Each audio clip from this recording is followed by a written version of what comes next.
So what do you think has been the role of the administration or the administrative branch in supporting the operations? This is a very relevant question because people must know that what are the kind of challenges that we faced. We, as a Air Force as a whole, and administrative branch in particular, in providing the support in those areas. One is, like I've said, the fighter controllers, those who are part of the operations in any case were deployed much at a inhospitable terrain, so to say. The radars were taken, all those equipments, or which generally people is aware in the open domain. But what is not available is the kind of inhospitable terrain in which we operated was very, very challenging.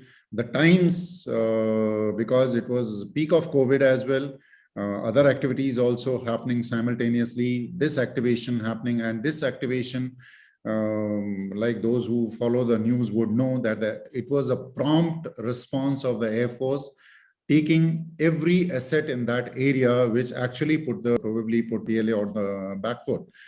And this was done in a very, very short time.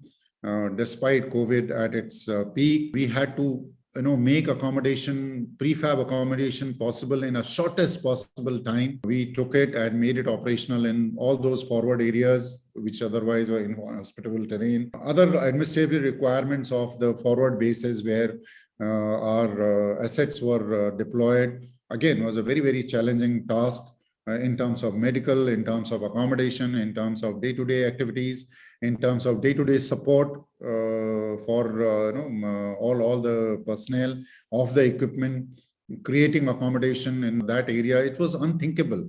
And I think Air Force has done a marvelous, marvelous job in that, which I think was accepted by the government as well, that the kind of response that we got, the kind of short time in which we responded, actually was, it took the other side by surprise, and I think that held us in good stead. So it was a very, very important role that was played. Very challenging, I must say. I mean, I think challenges is the understatement.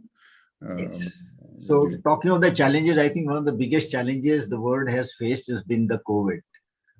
And I'm sure you would have been at the helm of affairs when the COVID was at its peak, and how the Air Force coped with it. You've also been the task force commander for tackling the COVID challenges. Anything on that? Yeah, I think this is the single biggest achievement personally for me, and we can take that pride for the Air Force also, that we handled this crisis very, very well, and as a nation as well. But talking in personal capacity, I think I took over the DZ administration on 1st Jan 2021, and from 2020. And from that time onwards, the COVID had just about struck us in November, 2-3 months back, but it had started coming up. And 16 Jan was the first advisory that I had drafted, that what is to be done, how to be done, how to avoid. And then we kept on getting into one trouble after the other. We had a lot of people who were stuck on leave all across the thing. So getting them back was a big challenge. Procedurally, how to sort out their leave, how to have them safely recovered. There were people who are stuck, who are going en route on posting, stuck there. And I mean, the challenges were phenomenal. Then there were medical challenges. We had to, in a very, very short time, we had to set up the isolation quarantine facilities. On every day, the challenge would come with a new face, and we had to find answers. But I think what we did was, and what we achieved was phenomenal, from the medical fraternity, from the station, from the non-technical support, from the technical support.